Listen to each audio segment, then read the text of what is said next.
Bom, eu fui um dos maiores ateus que já pisou nessa terra.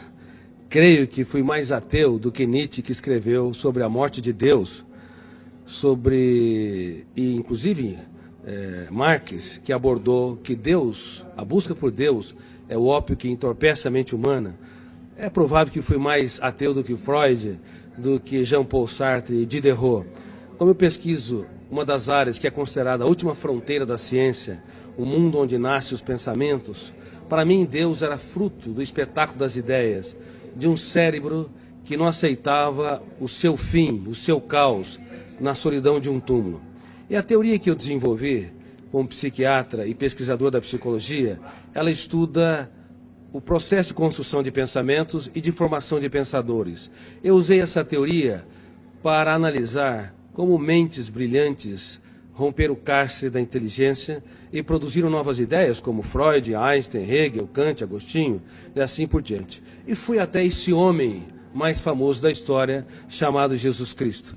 Eu analisei os seus comportamentos, as suas reações e as entrelinhas das suas atitudes nos focos de tensão, nas suas 4 biografias, ou chamado Evangelhos, em várias versões.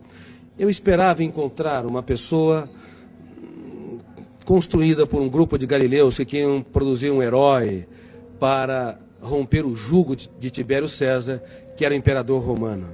Mas fiquei perplexo, porque percebi que a sua personalidade é tão complexa e tão fascinante que não cabe no imaginário humano.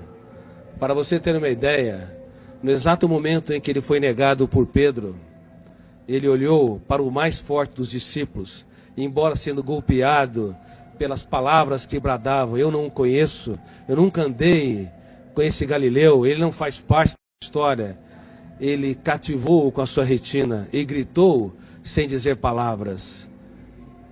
Na Fortaleza Antônia, ele quis dizer: eu te compreendo, eu te compreendo. Com seu olhar, ele economizou palavras, mas fez um discurso mais brilhante que o mais poético de todos os discursos. E quantas vezes você, pai, mãe, você, professor ou executivo, está diante de uma pessoa que falha, erra, e ao invés de simplesmente olhar e lhe dizer sem palavras: eu te compreendo, e nós julgamos, excluímos. Através de analisar o comportamento de Cristo nesse sentido, eu percebi que a sua inteligência, sua capacidade criativa, a capacidade de ser gestor da sua mente e protetor da sua emoção não tem precedente histórico.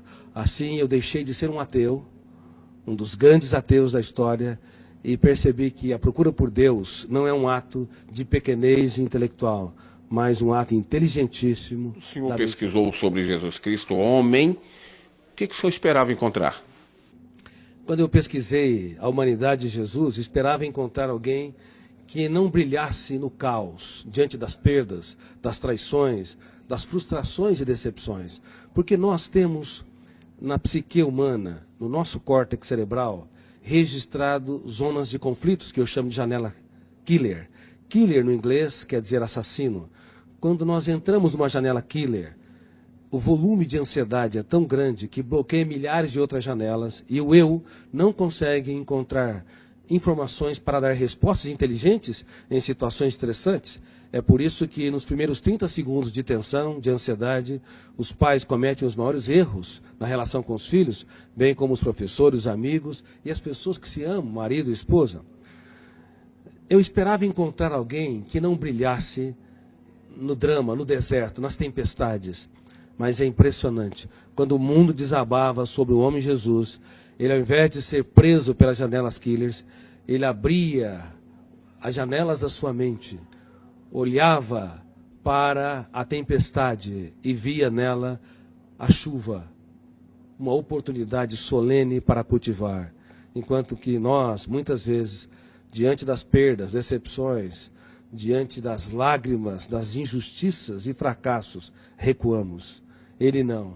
Ele cultivava as flores e usava suas mãos nesse processo.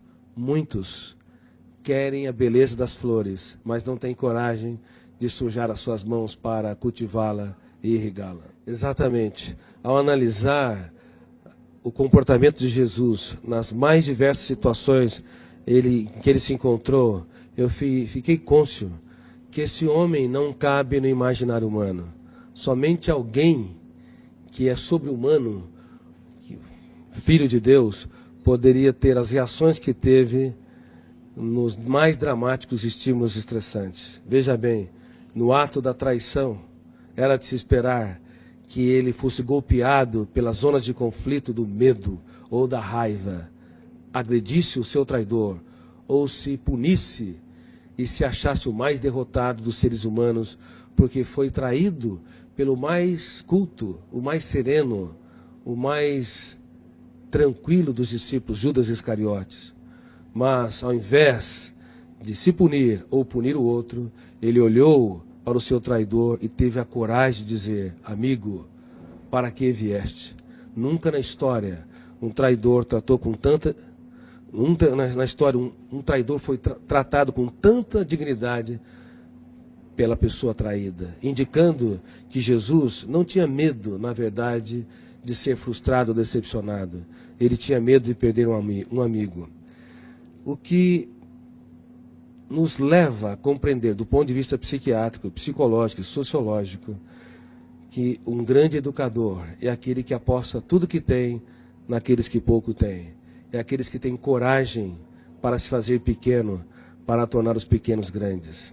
E como eu digo no meu livro, Mentes Brilhantes, Mentes Treinadas, não é possível ter uma mente brilhante se nós não treinarmos a nossa criatividade, as habilidades da nossa psique, como a solidariedade, a capacidade de se colocar no lugar dos outros, a capacidade de investir naqueles que nos frustram, a capacidade de transformar as perdas numa oportunidade excelente para os melhores ganhos, e de usar as nossas lágrimas para desenvolver sabedoria.